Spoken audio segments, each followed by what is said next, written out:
And welcome back to another episode of the Drunken Cryptids. I am your host, Matthew. And I want to give a quick shout out to blademedia.com. Thank you, Dylan, for making the graphic for the website and everything, man. It looks amazing. Appreciate the hard work you're putting in for us. Gunner, man, our co-producer, appreciate all the hard work. I know you got your plate full right now with everything going on, so y'all give a shout to Gunner. Gunner is the man behind everything. I'm just the voice. He is the guy that does it all. And, of course, we're going to be at the Paranormal Expo this October 26th and 27th in downtown Little Rock. We're going to have a booth set up. We'll have stickers. We're going to have T-shirts, merchandise. And we'll be doing interviews if possible and scheduling interviews and trying to meet some of the guest speakers. So if you want to come out, have a good time, it's the Arkansas Paranormal Expo. They are on Facebook. You can give them a follow. Speaking of Facebook, don't forget to follow us on Facebook. Follow us on TikTok. I'm still working the details out on the Spotify due to personal circumstances that have happened to the crew here for within the past month. We're working through a couple of hiccups and stuff, but I appreciate y'all for sticking with us. But yep, follow us on Facebook and TikTok. And if you've had an encounter and you want to share it with me, if you just need to talk, vent out, something, go ahead and reach me, drunkencryptids@gmail.com. The website is drunkencryptids.com, and the Facebook page is Drunken Cryptids. You can message me, email me. I'm going to be here for you. But I tell you guys what, I do have a great guest coming in for you guys tonight. All right, she's coming all the way from the great natural state of Arkansas. Woo! Hey, woo pig suey. All right, but tonight I've got Arra with me. Arra, how you doing? I'm doing good, thank you. Thank you, I appreciate it. And you've got you've had some pretty interesting encounters you want to share with us. I have, yes. Wow, great. Well, what I'll do is I'm going to turn it over to you, and I'll just go ahead and let you start from the very beginning, and we'll just jump right into it. How's that sound? Sounds good. All right. And the show is yours. All right. Well, to begin with, from quite a young age, I realized pretty quickly that I was a medium and was able to connect with the paranormal on a different level, which led me to many encounters, but I've outlined just some ones that really stuck out to me throughout the years. Okay, well, real quick, how did you discover this? How did this come about to where you knew that you could do this? I grew up on 35 acres out in the Ozark Mountains, and the woods that I lived in were quite haunted and wild. And I was homeschooled, so I spent almost all of my time in the woods, so it's kind of hard to avoid. Yeah. So you spent a lot of time out in the woods. Mm-hmm. Okay.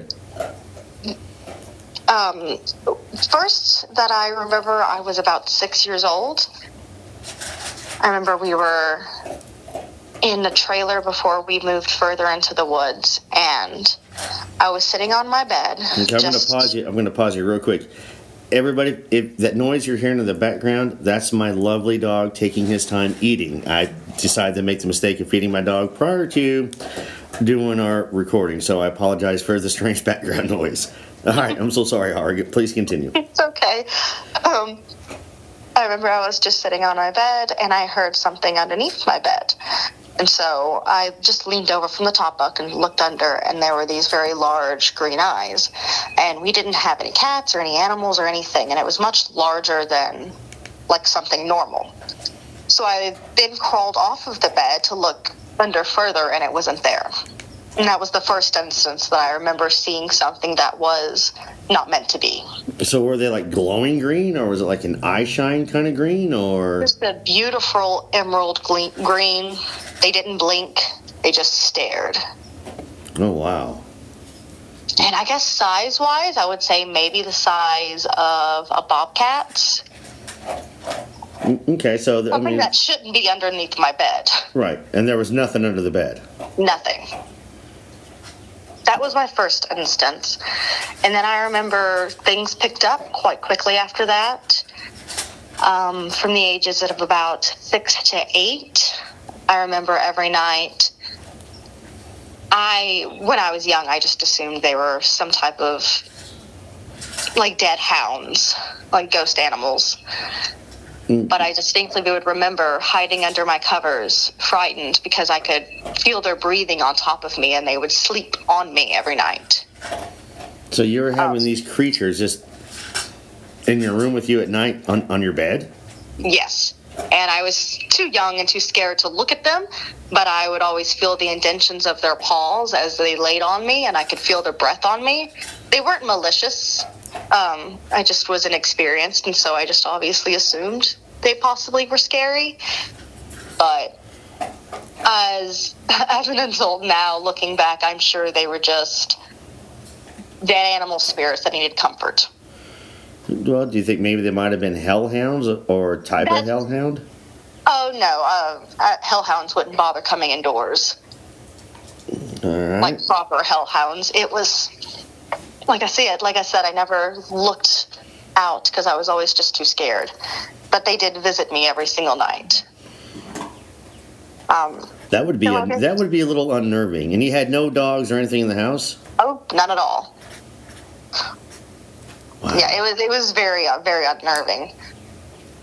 I was always scared to go to sleep for years. But then we moved, and it stopped. My dad built a cabin further into the woods after my mom and him got a divorce. And as we moved further into the woods, the more I could feel the energies. There was never a moment when I was in the woods that I did not feel like I was being watched. It was not a good energy. There was something dark in those woods, but I hung out there anyway because I was young. Yeah. And I was homeschooled and had nowhere else to go. Well, if you don't mind me asking, what part of the Ozarks? Close to, Leslie. Do you know where Leslie is? I do not. I'm originally not from Arkansas. Marshall? Clinton? It's further towards as if you're going to Branson. Okay. Well, the reason why I'm asking is because the Ozark Howler is seen up there a lot. I don't actually know what that is. Oh, you don't know okay, so the Ozark Howler is a type of creature that looks anywhere between, the descriptions I'm getting are between like a dogman and a Bigfoot. And it makes this horrible howling sound. And apparently every encounter that people have had with this thing has not been good. No, I never got to experience any of that. We had a lot of normal wildlife like mountain lions and such, but I don't think I ever heard any howling. Yeah, as a matter of fact, I've had probably in the past 2 months, probably a good roughly about 12 to 15 people want me to put together an expedition to go after the Ozark Howler. Oh. Yeah. Wow. So that's going to be one of our first expeditions that we actually do on the show. Oh, that sounds super exciting. Yeah. Keep me updated on that, maybe. Oh yeah, definitely. It'll be all over the show. I can tell you that. So I'm going to bring up the Ozark Howler because of the location and where everything was at. You know what I mean? Makes complete sense. So to go through the opportunity. I mean, because people do say the same thing about the Ozark Howler. Feel like they're being watched. We'll say the thing with Bigfoot and with Dogman. Feel like they're being watched. An unease. Nothing good coming out of it. I know that there's lots of times Bigfoot can do a infrasound that will make us feel uneasy, and they'll do this noise. The same thing the tigers can do. Now, this is speculation on Bigfoot because nobody's an expert. But tigers can do this to help paralyze their prey before they attack. And elephants do this to communicate, and whales do this as well, which is fascinating. So it would make sense that Bigfoot could do it because a lot of reports come in with Bigfoot in the area. People do feel uneasy, and they do feel like they're being watched and stuff like that. So could have had a Squatch out there with you. I would have loved that. Super rude of him not to show himself. Well, he is the world's hide-and-seek champion. He is. And then one of the more proper paranormal experiences I remember that is more directly tied to my mediumship. I was made to attend church when I was young. I haven't been Christian since I was 7, but my mom made me go. And I was dating a guy there, so I went. But I remember I was about 14, and I was sitting in one of the services, and this little girl showed up. And immediately I knew she was not alive. And she was completely drenched. She looked about 6, 7 years old, maybe. Blonde hair. I remember she had these like floral tights on. And she sat there during the service and held my hand. And my boyfriend at the time remembers seeing me holding her hand and that I was ice cold and like slightly moist. So did he see this? No, but he saw my reaction to it. Okay.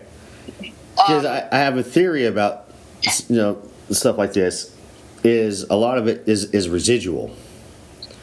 To where I think like a lot of locations collect a whole bunch of energy. Churches, I believe, are one of them. Just as same as like funeral homes are. They build this energy on up, and so they collect it, and it's almost like it's being replayed over and over and over again. That was the only time I had actually seen her. And then a couple years after the experience, that church building had burned down. So either way, she's gone now. Good for her. Oh, yeah, wow. But one of the parts of my mediumship is I can feel and see how they died a lot of the times. And her specifically, she got caught up in a river, and the current dragged her downstream and drowned her. How horrible is that? It was horrible to see and experience, because I remember I sat there and I was like silently crying. Oh, man. But she visited me maybe one more time right before everything burned, and it had nothing to do with ghosts of the burning. It was an electrical issue, but I know I kind of set that up unnecessarily ominous. No. But no. That was one of the main ones I remember. And then about 15, I was living at my mom at the time, and I was in the backwoods with my girlfriend, and we were in a creek, and we then got attacked by horseflies. So in a rush, we ran up to the house, and I realized that I had dropped my phone in the woods. That it was getting dark, and my mom's like, "You're not going back out to get it. Like, you're fine." Well, that evening, she got a call from my phone. Whoa. And there's no cell service down there. There's nothing. And she got a call, and she answered just out of curiosity. Maybe, someone found it. Anything. And it was just this really gruff voice that said, "Hello." And then it hung up. It called 2 more times after. And we were all, it was my sister, my girlfriend, and me, and we were all freaked out. And I went to go find my cell phone that next morning, still hidden under the leaves, hadn't been touched, and the call history had no outgoing calls. That's bizarre. Yeah, we were very unsettled. Yeah, I'd be unsettled as well. That's like major red flag. Oh, yes. We definitely waited till it was bright outside, and there was like 3 of us before we went back to go find my phone. Because but it never worked again after that. I had to get a whole new phone. It would not work. And all this is taking place in the Ozarks. This one had taken place in Bauxite. Oh, okay. Yeah, right down the road. Yes. And then more, I obviously had multiple ones, but more recent, I had gotten to visit Myrtles Plantation a few times. How is that? It's lovely. That's on my to-do list to go check out. It really is. I mean, I've seen definitely haunted. Yeah, I've seen so much footage and everything that comes out of there, but the whole area and the layout of the place just looks absolutely gorgeous. It the is. historical aspect of it. I'm a big history buff. So I love going to all the major historical things throughout the country. And when I was in the military, I had a chance to really go through see some really neat things. I've been to Tombstone, which was amazing. I've got some paranormal stories out of that. I got when I was in Fort Hood, I went down to San Antonio, and the history of San Antonio was absolutely amazing, and see the Alamo. So, yep, I'm all about this stuff. Myrtles Plantation was just beautiful. Even if it wasn't haunted, it would be worth staying in. Oh, definitely. I have never gotten to stay inside because I've always gone with like a group of 3, and you can only have 2 to a room. And none of us were close enough to share that tiny bed for that one room. So we always had the cottages that were right next to the main house. But they give you tours. And each time I had gone, one of the little girls, I think she's about 3, they talk about her. There's a portrait of her. The first time I went, we were standing in the entranceway, and there's this beautiful big staircase up there, which is not in the tour. That's where everyone stays. And she sat there and twirled my hair as we stood.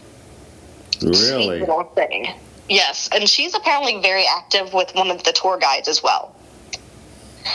He noticed when I was there that she was also present, and he said she often follows him around and just hangs out with him, which is super sweet. I mean, she was a child when she died, so any bit of comfort is lovely for her. Yeah, see, I just have an issue with, like, kid ghosts. I really do. And because I just have a hard time believing that something innocent as a kid, as tragic or whatnot, I can't see it not being taken care of, and I can't see it being trapped here. You know what I mean? It definitely is heartbreaking to see them trapped. You know, to where I look at it almost as, I think sometimes when we see these things, our brain is trying to, I'm trying to think of the term, you know, when you see a face everywhere, you know, you look at a pattern and you pull out faces. I know the terms on the tip of my tongue, and I'll probably think about it like 30 minutes from now. But I look at it as to where our brain's trying to process the information coming in visually that we can't, and so it puts this image that we see, and it can tie in with shadow people as well. So we're trying to comprehend what we're visually seeing, and our brain's going, oh, look, it's a person, and it's not. You know, so I mean, I think with the kid ghost, it could be that as well, to where our brains are trying to process this visual thing, because seeing a ghost and seeing stuff like that isn't a normal thing. That's why we call it paranormal. You know, so I get that, everybody with that one. But so the kid ones always kind of make me sad and always kind of weird me out a little bit.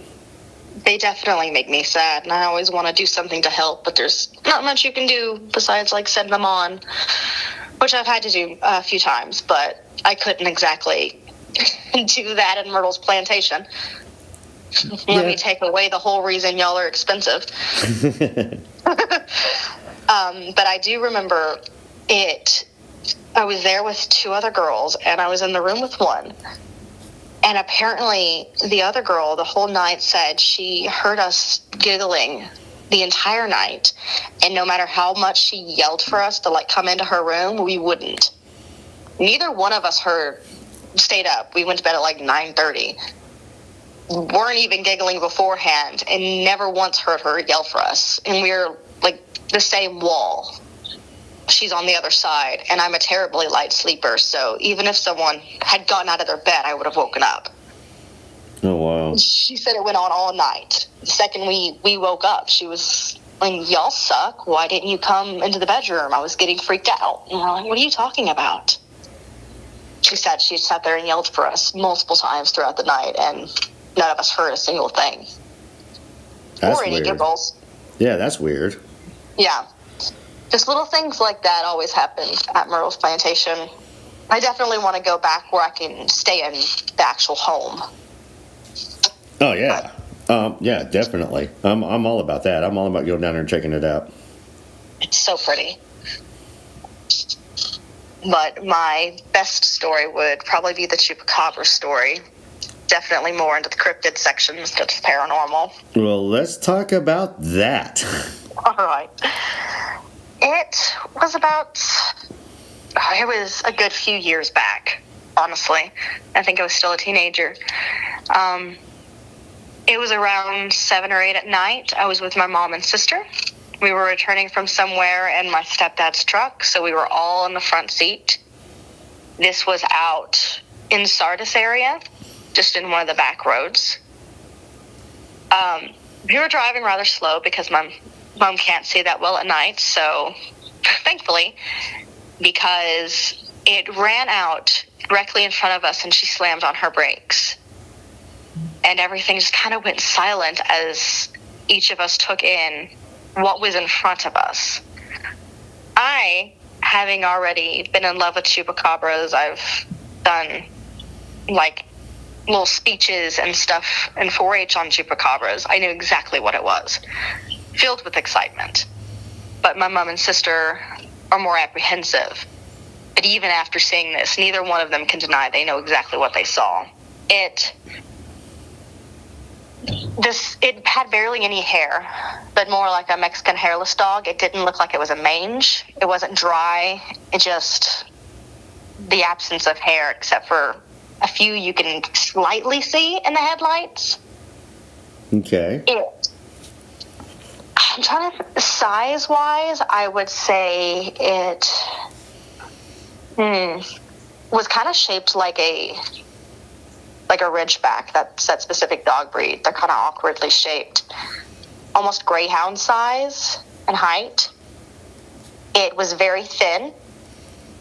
Its hind legs and haunches were much larger and longer than the front.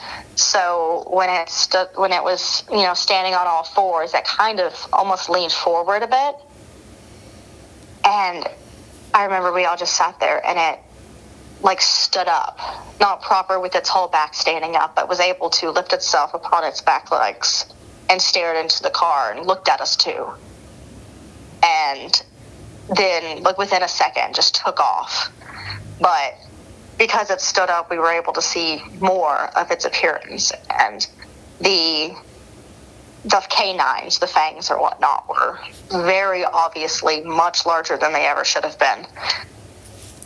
Its ears stood up completely, just real nice and pointed, and it had the prettiest greenish yellow. It was really hard to see. I assume that's what the color was, but since the headlights were on its face, not 100%, but they were very pretty, very big. I know in a lot of the lore they have spikes and the eyes are glowing red. I didn't see any of that. No disputing if that's how some of the breeds are. But that's what we had seen, and it immediately ran off into the woods. And we drove in silence for a good 5 minutes until I just couldn't hold it anymore. And I was like, oh my God, that was a chupacabra. I was so excited. And I wanted nothing more than to get out of the car and go run after it, just to see it. I don't know. There's no reports of them harming people, so I didn't. My mom would let me, but...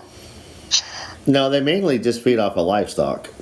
Exactly, which is why the second it ran off and we had collected ourselves, I called my stepdad and told him to bring the dogs inside, because we were right next to someone who had livestock. I was like, you know what? Bring them in. I don't need my dogs getting killed by this thing. Don't ruin the fact that I love this creature by killing my dog.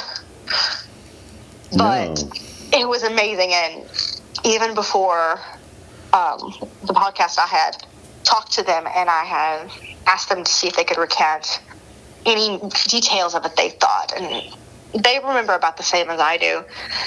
If anything, they were just more in shock. But they 100% no disputing that that is a chupacabra. It's exactly as it had been described for the most part, and if it wasn't, there's nothing else they could compare it to. They said it was just the shock of seeing something that their brain could not connect to an animal they knew existed. was a very exciting experience. Wow.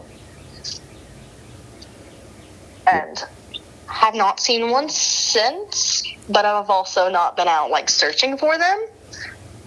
I imagine they're all within the woods, especially out here with a lot of livestock and such. Yeah, I know the area that you saw this that you're living in, because we've talked off air, and I work for a company that I run routes, and I do a lot of commercial sites, construction and stuff like that. So I'm out running every day, handling contractors and everything, builders all the way through. And the mine down there in that area, I had to go there twice a week. And there was one particular incident about a year and 8 months ago, almost 2 years ago. And I got out of my truck and looked down, and there were giant paw prints right there in the red dirt. I was saving this for you. And I remember being blown away by the size of it, and I got a picture of it with my foot. And it looks, and so I've been trying to figure out what it was and looking on in, and there are wolves down there. We also have black panthers. Yeah, this is canine. This was definitely a canine. And so I was trying to trace it on down, because my first thought on anything, because I'm biggest believer when it comes to the paranormal and cryptids, but I'm also the biggest skeptic. I am as well. I don't proper believe everything's really paranormal. I just think it's a bit of science that we've yet to discover, because none of our research has pointed towards that. That's fine, but I think everything's natural. I don't see it as paranormal. It's perfectly normal. Just maybe not to us. Yeah, that's basically what the study of cryptids are. Unknown creatures that aren't cataloged yet.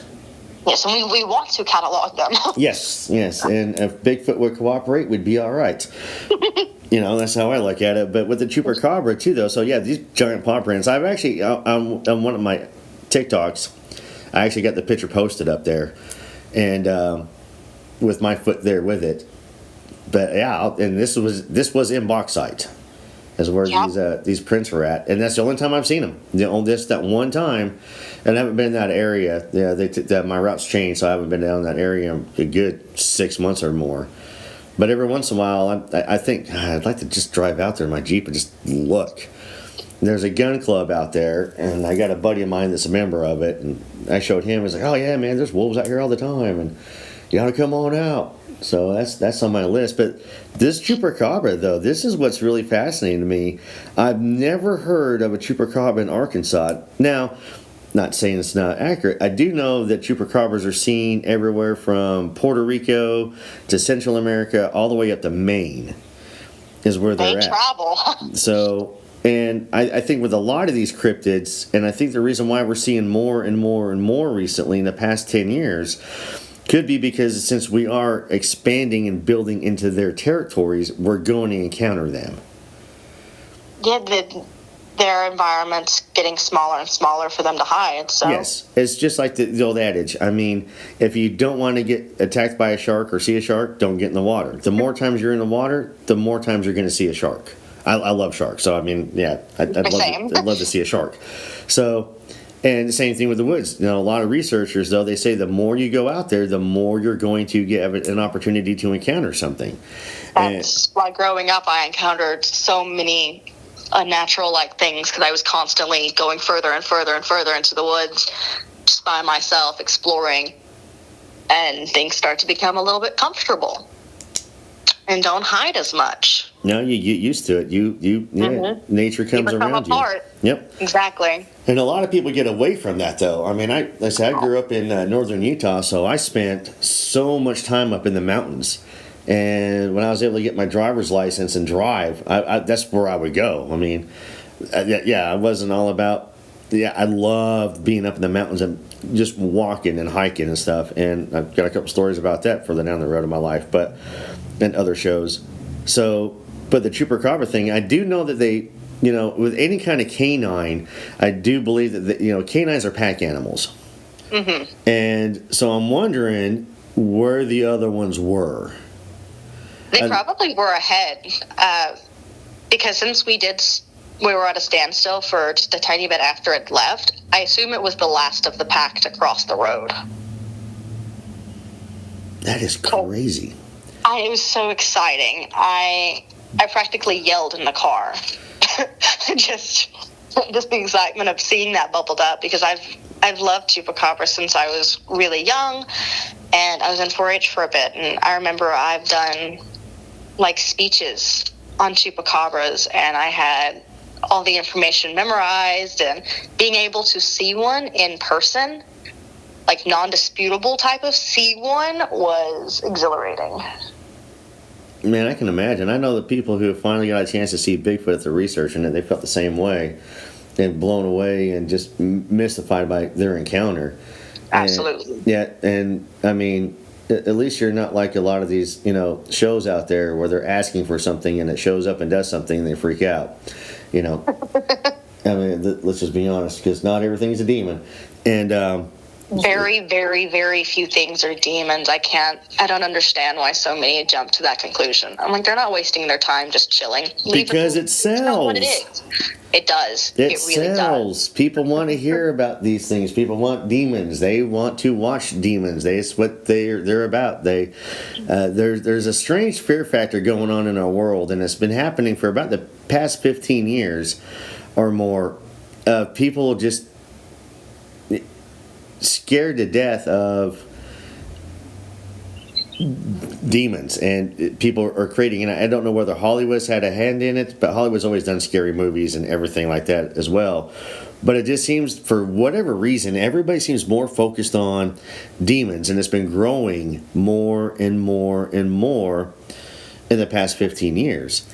I'm a part of a lot of paranormal groups on Facebook and such, and the amount of misinformation that's constantly spread about demonology, and everyone seeing a slight smudge on a camera from they're like, is this a demon? Like, no. Look at the scientific reasoning behind it first, because it's most likely normal. And again, no, it's almost 100% not a demon. Yeah, it's not. It's something else. There's 1,000 other creatures and spirits and things out there. It's not going to be a demon. No, not everything. Yeah, not everything is an orb. They're like, nope, that is a speck of dust. Yeah, and that's it's where and that's the thing too, is that's where I have a hard time with orbs. I'm not. Now, if you catch the orb moving and how it moves, that's a different story. But when you're taking still photos and there's orbs in the still photos, and you're either outside or you're in a building that's 150 plus years old. The amount of dust and everything that's built up in this place that you don't really realize it's there. It's in the air as you breathe it. And that flash will catch it. So, and that's where, again, with my research and when I do my stuff, I'll take everything out of context, and then whatever's left, that's where the paranormal's into place. Yes, people always want to find something that's just mystified and not explainable, and even me as considered a pagan, I'm still gonna not assume it's all magic, because it mostly isn't. That's just what life's like. You can't jump on that boat and just think everything possibly is the world sending you signs. No. Sometimes life is just life. Exactly. Now, and then other times there are. Now, I'll be honest with you, what's been going on weird with me is that I know that since last Thursday, I have had nothing but weird encounters with birds. Yeah, I had a woodpecker flying right beside my my work truck. I mean, just perfectly keeping pace with me and the work truck as I'm driving down the road. I looked on out the window, and there's this woodpecker just flying right along beside me about 10 feet away. And I was like, well, check that out. That's pretty fascinating. And then, it stuck around for a minute. Then it just kind of veered off to the left. I was like, well, that's pretty neat. I had a red cardinal just staring at me, and then it flew right in front of the truck again when I was having lunch the other day, and flew to this other branch and just looked at me. And I was just looking at him. The crows, lots of crows lately. Lots and lots of crows. And that's a very common bird. I know that much. But they seem to be Yeah, it seemed like at the end of last week, everywhere I went, there was either crows, a red cardinal, or I was hearing a woodpecker, or saw one. That's exciting. Something is either watching you or just keeping tabs. Yeah, that's. Or nosy birds. Yep, or nosy, exactly. So it's just one of those things, and I think that the Native Americans and actually even people 150, 200 years ago were more in tune with nature and the signs of nature and everything than we are now. Technology, even though we're using it, to record the show, it's taken.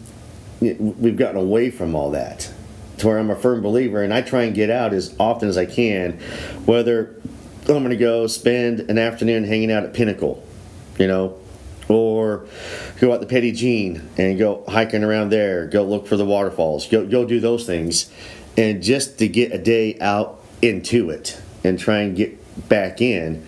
When I was in the military, I was in the infantry, and the infantry, that's all we are. We're always outside. I mean, there's no office work for the infantry. I mean, our training and everything involves being outside where the enemy is at. So I was, and when I got out of the service, I missed a lot of that. And so for about the past couple of years, I've been trying to get myself more and more back in there, trying to do kayaking and more stuff that's involving outdoors and being around nature, because there's such a powerful element of just being in it. And you can open yourself up and just feel it just kind of flow through. And I absolutely, I love being out there. Whether I'm fishing, and if I'm fishing, I don't catch a damn thing, I still call it a good day. Yeah, nature's the best healer. As a druid, we're constantly meant to be out in the world and connecting with the earth and the energies. That's our safe haven. Well, what drew you to Druidism, if I said that right? Yeah, Druidism. I had originally looked into Native American shamanism because my family on my dad's side has a lot of Cherokee, and I've always been drawn to that. You couldn't tell. Doesn't look like I have any bit of it in me, but my sister has dark skin and black hair, and so does my dad and my grandma, and I just look strictly German. But I started to learning about that. I found a book when I was in Louisiana, and it was about Native American shamanism. And the further I looked into that, the more drawn I was to Druidry, which is basically just the Celtic version of shamanism. It's most of the same practices, it's just in a different area. Different gods and different spirits, but it's all based around Earth and the connection and the other worlds and such like that. But I felt more connected with the Celtic way of it. And when I had visited Scotland when I was 19, it definitely solidified that was the correct path for me, was the Celtic Druidism. And I've been researching it and practicing it for many, many years, and I'm currently trying to become like a proper druid through this online course. They're based in the UK, but so that I can have my own grove, which is a coven for the most part. Yeah, just grove sounds prettier for druids. Oh yeah, no, it does sound a lot prettier. I went through a stage, my late teens, early 20s in the service, and I went through researching possibly every religion known to man. And I gathered up as much books and knowledge as I could on everything. I mean, I went on this giant, huge soul seeking, journey that went on for years and years. Looked into, paganism, Druidism, Wiccan. I mean, which is funny. Everybody thinks it's all the same, but it's not. And definitely not. No, and there's so many different branches and different churches, through Christianity and Judaism and Islam and Hinduism. And Hinduism kind of lost me a little bit. I'm not going to lie. Hinduism got me a little lost sometimes. Some of their gods and practices I got a little confused and everything on.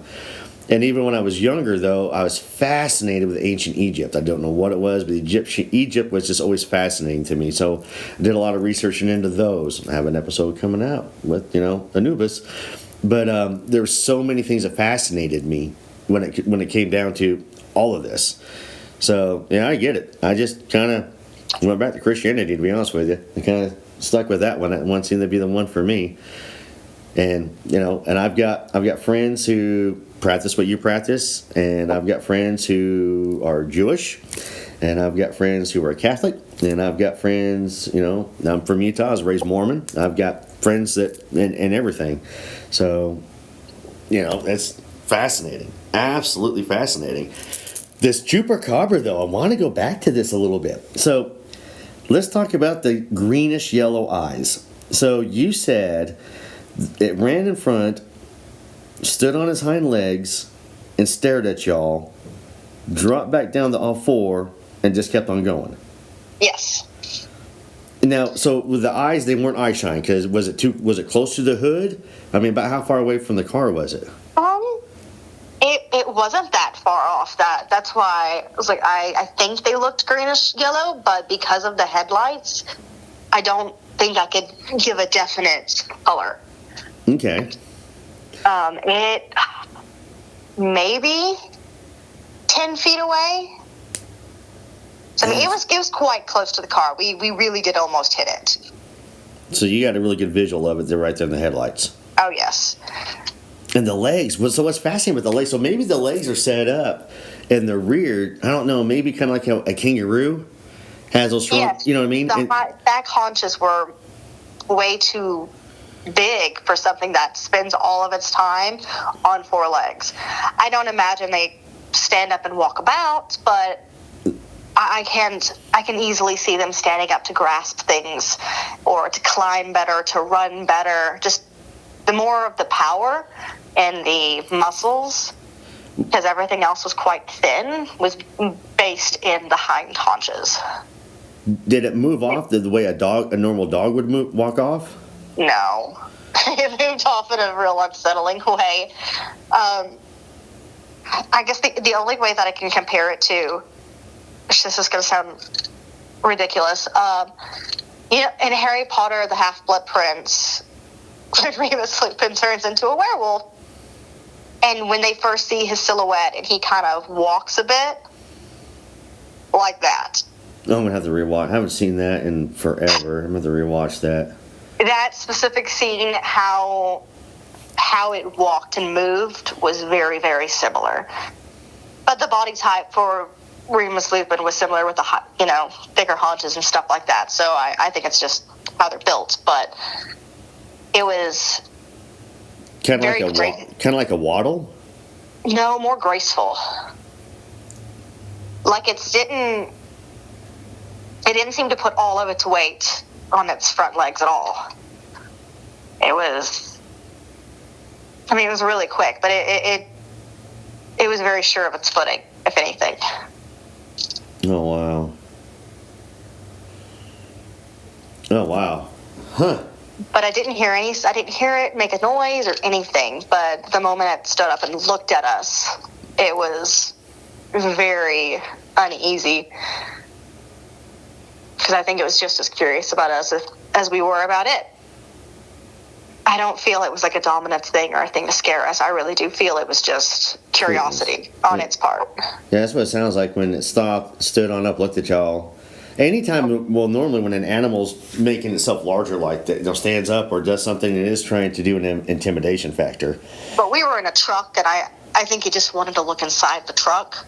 He might have been scared, and to be honest with you, so he raised himself up, going, "Hey, look at me, I'm big. Please don't hit me." Yeah, I'm big. Because bears will do that. They'll stand. They'll just stop and raise on up. Hey, look at me, look at me. So that's possibly what it could have been.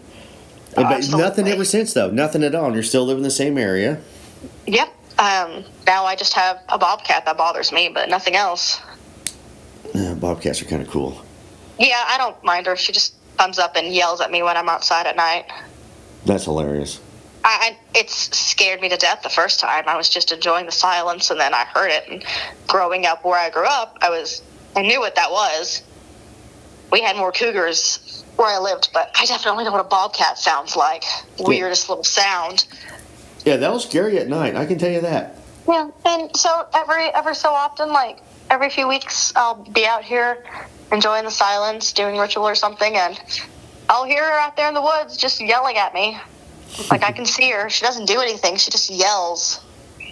Oh, wow. It's really annoying. I'm like, make a move or something. You're making me uncomfortable. Oh, wow. That'd be really neat. I do got to ask you a big favor from you, though. Okay, you got all my information and everything else like that. I'm going to do some research and more into this. I wanted to get our episode out of the way first. I'm going to do some more researching into sightings and possible sightings here in Arkansas of the Chupacabra and try and trace it on down. But by all means, if you see it again, you need to reach out and let me know. If you see anything again, by all means, reach out and let me know. Absolutely. So, and Arra, I appreciate you coming on and sharing your experience with us. I really do. I hope it encourages more people to come forward with theirs, honestly. Yeah, I'm hoping the same thing. I mean, you did a great job. You said this is your first one? Podcast, yes. I was like, Chupacabra? Yeah. Oh, okay, the first for both. Look at that. Oh, man. All right, well, Arra, I sure appreciate everything. And, yeah, definitely, we'll stay in contact. I kind of want to... when I get some good research in, I'll pass it on to you. And if you want, I can send you the picture of the prints with my foot and everything there beside it. So, but yeah, definitely. I don't have a TikTok, so I can't go on there and look. But okay, so the only reason why I got a TikTok is everybody told me to get a TikTok when I started the podcast because that'll help my show grow. It makes sense. I totally get it.